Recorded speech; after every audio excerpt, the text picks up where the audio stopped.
I did not face challenges post COVID. I faced it during COVID. And what happened was that House of Wellness, my other brand, was present in 12,000 stores. And overnight, we were like zero.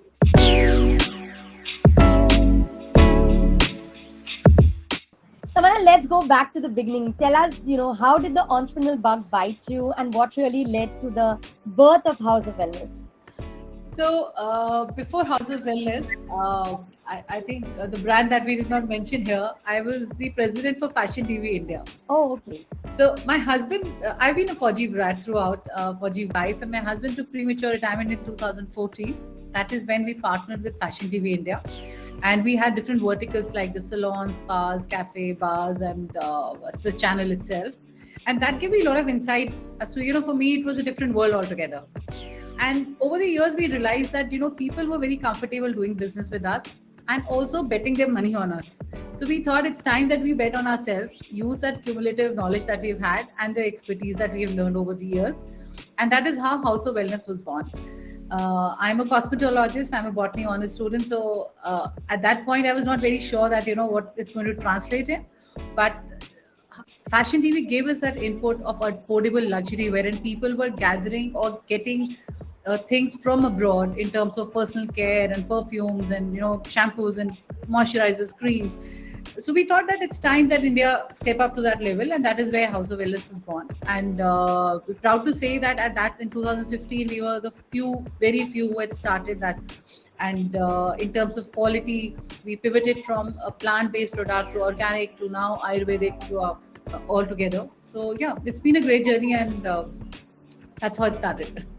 That's super, Tamanna. Tell our audience a little bit about your most recent venture, MenoVeda. Something that you've just started and very interesting. I think different in the D2C space as well. Yes, absolutely. So as I said, last 10 years has been in a typical multi-franchisee business and also in the D2C space. But once the entrepreneur bug you've been bitten by that, you go back. I decided 2 years back after COVID that I don't want to be in this space, and I wanted to use my timing more towards mentoring. I've been into mentoring space for the last 7 years, so at both international and national level. So I thought that let me give my time there, and that is where I realized that since I've been working with women entrepreneurs for the longest time, even while as an army wife, I was part of the AWA, that is the Army Welfare Wives Association, and also now I work with the Veer Naris, the war widows of the Indian Army. Right. So I realized that these causes have been very close to me, and in the last 10 years, being part of the wellness industry or part of the beauty industry, I realized that there are a lot of things that are superficial, and then there is reality. Either everything is very young, that is everything is like get young, have this and that, or everything is very old. What happens to the middle age? And I think Right. it was my calling, because I started calling up my friends, started catching up on their lives, how years have passed through, where everybody has been. And we realized all of us are on the same platform. A lot of people was feeling frustrated, not getting solutions. And menopause has been a subject which is still a taboo and not Right. talked about. We have had multiple campaigns around women or girl child puberty or menstruation or hygiene or pads, sanitary pads, but nothing for menopause. And my like we did a survey with 5,000 women last year, and we realized that around 45, 50, how the society is looking at us. Like I'm 45 and I'm proud 45. I'm just starting out. I keep telling that watch out, because I've got one third of my life in this phase. So I think how society is perceiving their own women vis-a-vis the ones that are being portrayed, it's very different, and that is where we thought we need to step in, and we can only take care of our own health. So, no business background at all. So, where did your first capital to launch your business venture come from? So I'm going to be very candid and very truthful. For our first business, we sold off some of our properties. Me and my husband have this, a secret, that let's sell the property, let's put it in the business, and let's see how it works, because we were betting on ourselves, Right. But after my first business, I realized that's not how you should work. We went all in. We had the highs, we saw the lows. We went multifold highs, and we went in that much depth. So it just varies and just makes easier for you to realize how it is. For House of Wellness, again, it was bootstrapped, but with House of Wellness, we were getting a sense that if we get the volumes right, for us it was always cash positive was always an agenda. So we are, although product first, but for us to be revenue positive has always been an agenda with everybody in the team. So it worked very well. Our cash flows were managed very well, and that's how we smooth. And for the third one again, although we launched and we received a lot of queries and a lot of expression of interest from VCs that they want to fund us for pre-seed, but right now we are not looking at that. We are self booted, and that's how we're going to take it ahead. So Got it. I think if you are cash positive, you can dictate your own terms. Which is what I was actually coming to in my next question. That it must have been obviously a steep learning curve from launching the previous two businesses to now MenoVeda. But was it easier or harder launching this third venture? And then what was it that you really kept in mind that, hey, these are the mistakes that we don't want to kind of repeat in our third venture when we launch it? Yeah, that's a great question. So of course, I mean, we realized it that it's I think it's much smoother now. It's the planning part that plays a huge role. What happens is that we keep putting in good money after bad money. So we sold the property, we got into business, it needed more money, we took more loan, we sold something else, and that cycle was very vicious. With House of Wellness and with now MenoVeda, we are very, very clear that the money has to come from the business. It will not be external. We will, put in as in case of emergency it's required, but it has to come from the business. What happens with that is that our team is then told or is being groomed to find reasons to get more money from the business rather than us cutting cost. I would rather sell a product that is a bit more expensive and put that money back into marketing. So I am not a big fan of those discounted brands that you go like 70% off or 90% off. It does not work like that, because then you are in that vicious cycle, but for that also you have to keep spending. So for me, rather I'll price it a bit higher and have that money being put back into business. So yeah, that's Tamanna, what would you say are some of the key financial metrics that D2C business should focus on so that they're able to accurately forecast cash flow? See, I think your inventory stock, you need to have that forecasting very well. You should understand that how the cycle works, how you want to go. Don't bend down to the manufacturer's demand that this is the MOQ. You will still find more manufacturers. Have multiple manufacturers. Get your terms. How it should be. Secondly, I think don't spend when you're starting out, especially for the first 3 months, 6 months. Everybody pivots, in terms of your designing of your label or your product or your packaging. So don't spend that extra, on designer or in the packaging part. Don't overthink. Just get the product out, get the feeler. At the end of the day, market will tell you how they're perceiving it. Like we do medicines, and yet there is a beautiful catalog that we put. Yet out of 100, out of 10 times, at least 7 times the client calls up asking what is the dosage, and it's written on the bottle, it's written on the on the brochures that we are giving, but we realize there has to be a different way. So don't spend on that. It's going to be extra. So I think inventory is very important.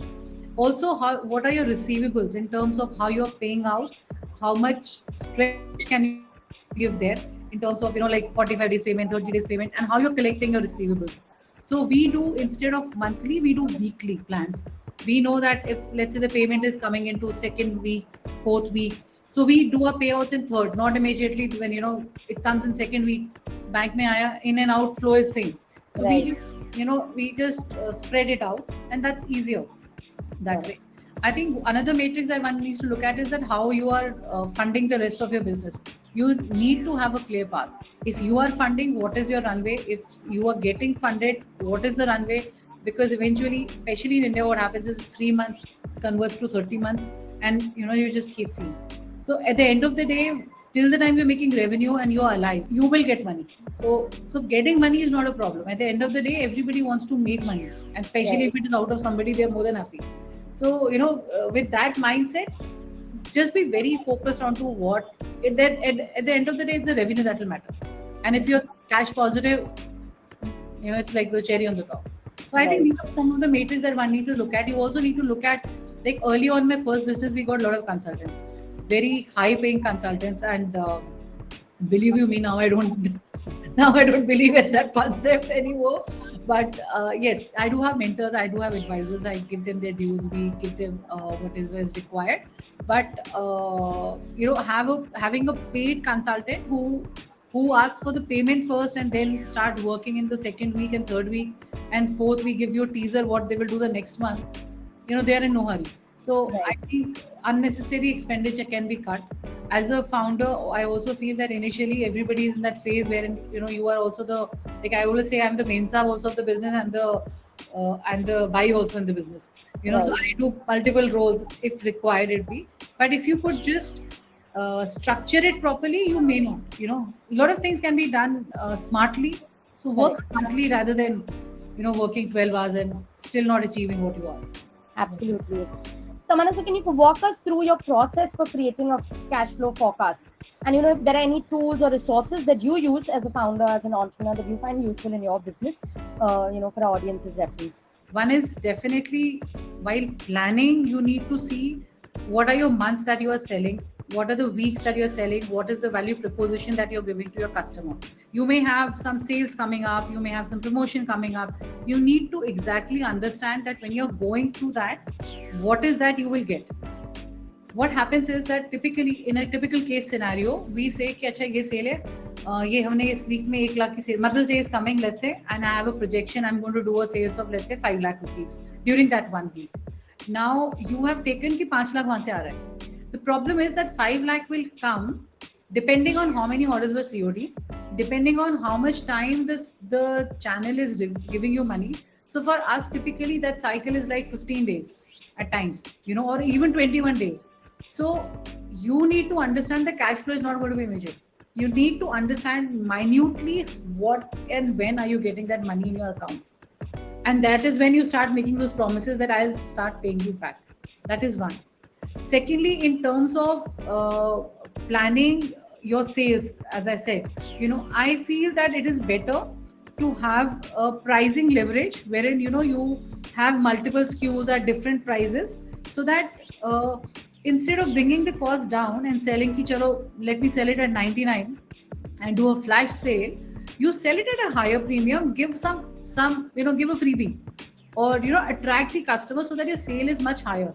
So for us personally, now for me, for this particular brand too, I think the value proposition of what you're selling needs to be higher.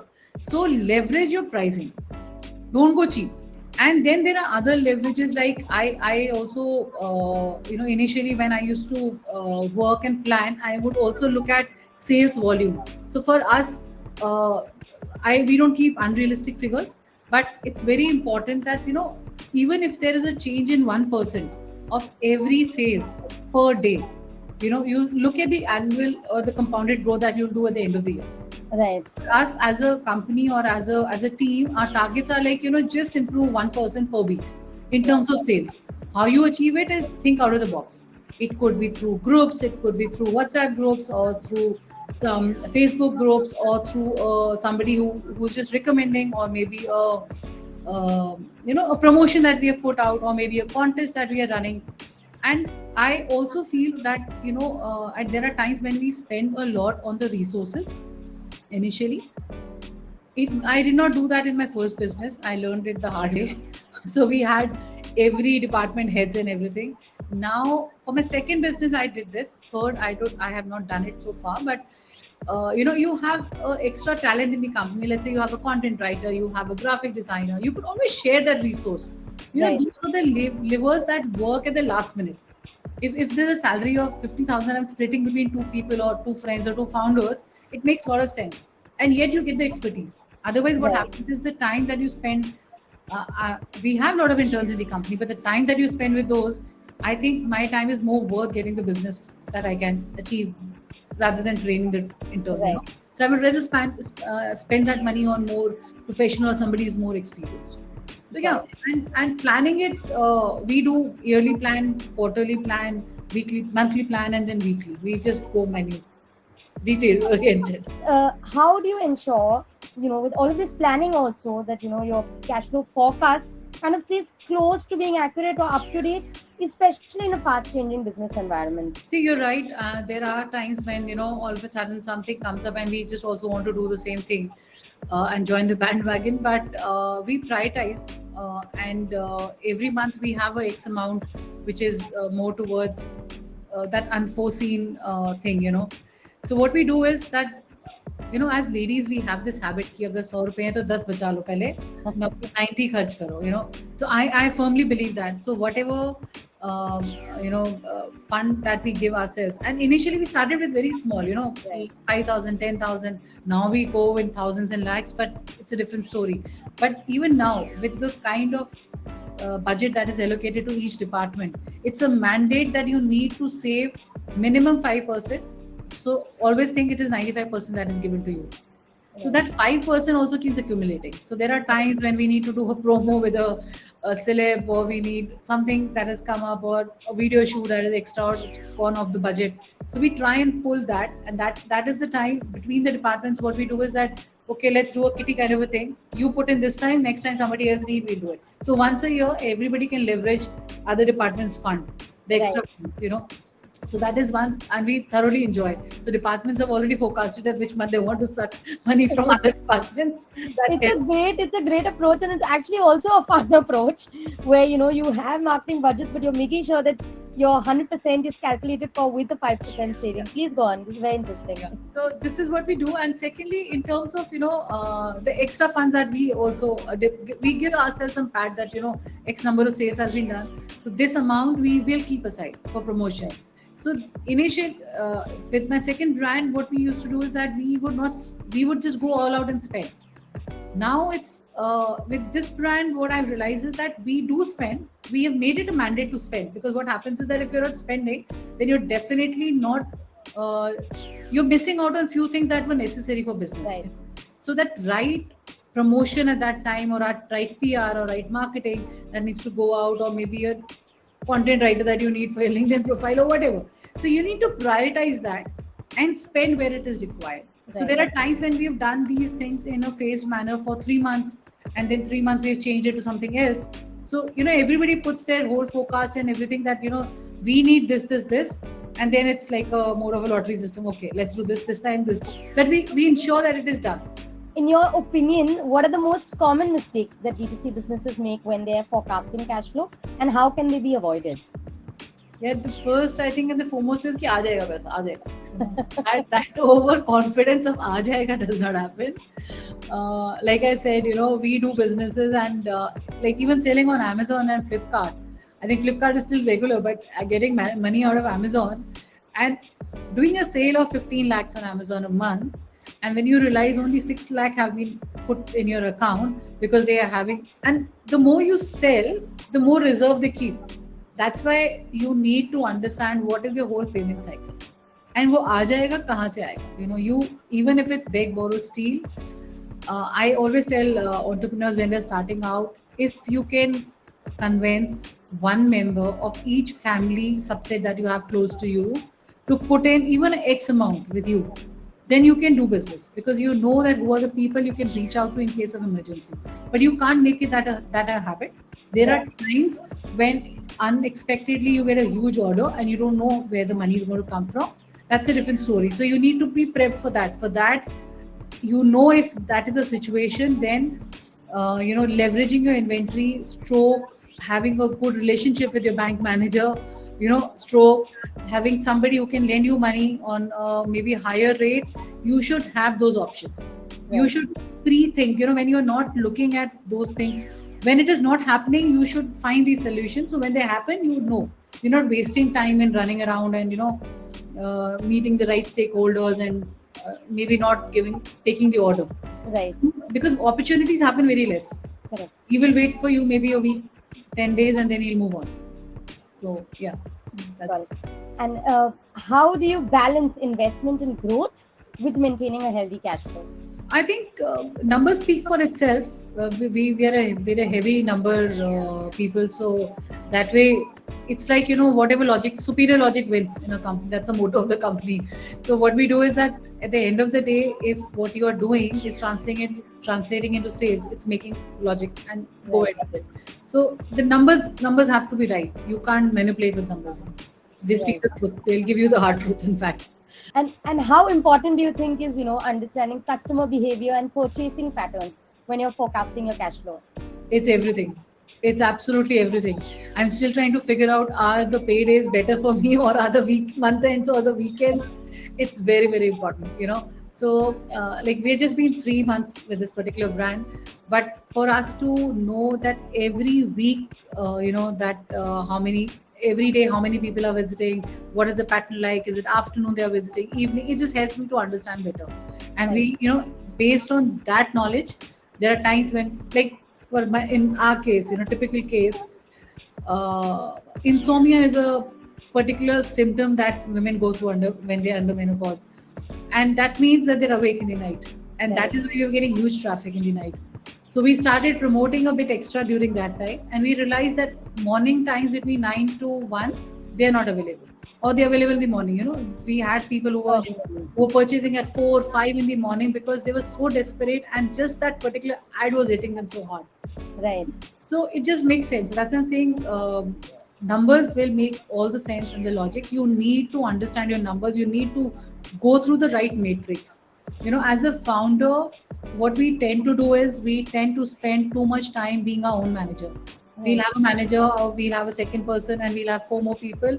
हम पूरे दिन ना उनसे feedback ही लेते रहते हैं. अच्छा तुमने क्या किया? अच्छा तुमने ये क्या नहीं किया? And we are repeating the same thing and asking them.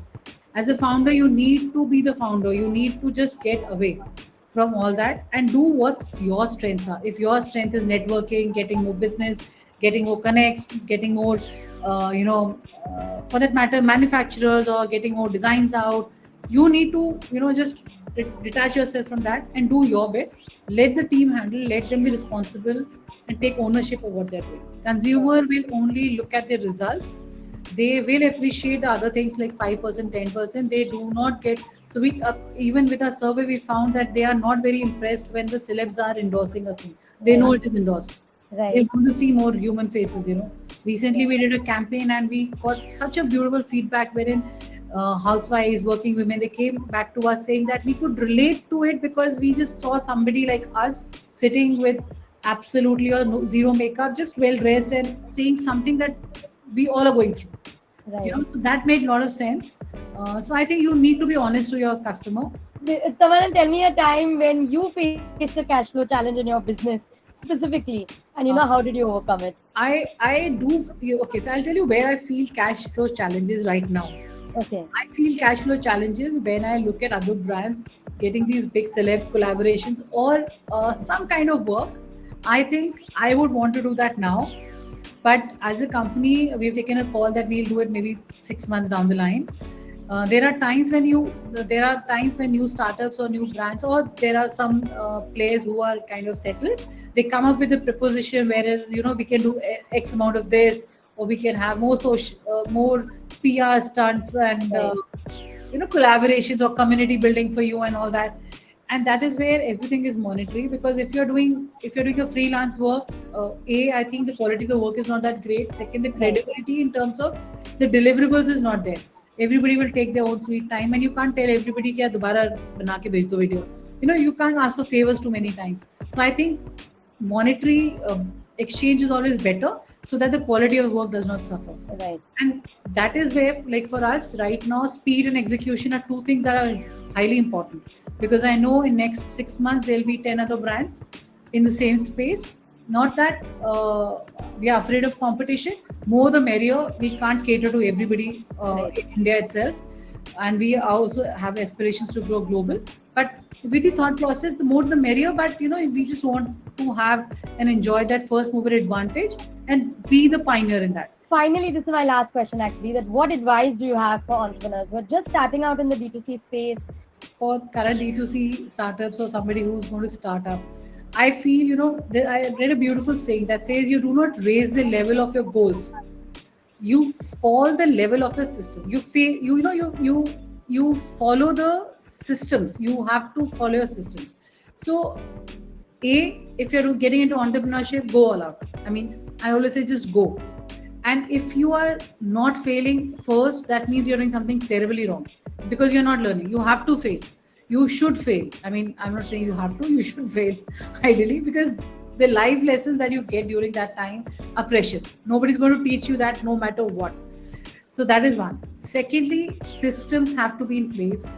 Just ensure that how, and see, we as women are very organized. We know how it is going to. We can already predict. We are born with that skill. We know the budgets, how money is going to come. Whether if it's your husband who's paying, you know how to ask him. Whether it's your parents, you know what to get. Even if it's your friends, buy me this. So we know it all. We can strategize it very well. I think that's a sixth sense that we have as women. We should utilize it. It's just that we feel कि अरे business है ना, अरे छोड़ दो. And be logical. Don't Right. Emotions have to be set aside, and you need to do so. Get your systems in place. I always give as an exercise. I tell a lot of founders to put all your numbers, everything in like whatever number of papers you want to do. Put A4 size sheets and write Jan, Feb, March, and everything. And at the end of the day, just put that in one sheet. If you can put your cash flows in like one sheet of the year, you know where monies are coming from, and you're crystal clear कि यहाँ से ये आएगा, यहाँ से ये आएगा, इसने यहाँ देना है, यहाँ sale आएगी. So if you're doing something in July, you can only expect to spend that money in September. Right. So you need to plan it like that. Prabjot has a question asking that what were the challenges that you faced post-COVID while running your D2C business? I did not face challenges post-COVID. I faced it during COVID. And what happened was that House of Wellness, my other brand, was present in 12,000 stores. And overnight, we were like zero. Right. So personally for me, that was also a learning experience, because we realized that we did not have any online presence. We were just in retail stores. And that is when I realized the importance of D2C. So what happened was that during COVID, I learned the best practices that one could do with D2C. I had a lot of founder friends that I reached out to. I did, like a lot of us picked up a lot of courses. I also picked up a lot of courses just to understand what it is about. Since I had a lot of friends in the system, it was easier for me to reach out and ask and eat their head and take the time that, tell me what it is, what are the matrix, let me understand. So it just helped. Post-COVID, in fact, I think people are on a revenge buying spree. So I'm enjoying it. I don't know about others. I think what that has done to businesses, and personally for me, is that I know alternative things. I'm not now dependent. I am not dependent on a retail business or on a D2C business or on a national market. I'm already looking at the international market. So with that thought process, I think you need to keep. You can't keep all your eggs in one basket. Right. There's a question of Sushmita who's asking how much emergency fund should a business have? Like if you had to say put a formula or calculate in terms of months. I have personally, I'm a conservative in the business, and my husband is the challenger, the outgoing kind. He's a risk taker. If I have to go without money, and if I have to run on my emergency money, I take 6 months. Yeah. So it took me a year to plan this business before I launched. I Right. took my time, because, as I said, there's no hurry. Take your time where the funds will come from. Have a tiny amount, but still keep, as I said, that 5% उसमें पीछे deposit करते जाओ कि था ही नहीं कभी. Correct. So that can be used. And emergencies don't come with, you don't know the scale at what they will come and how often will they come. So just to be ready. Thank you so much again for your time, Tamanna. It was a pleasure hosting you, and we hope that you had a great time chatting with us. I enjoyed it. I can carry on.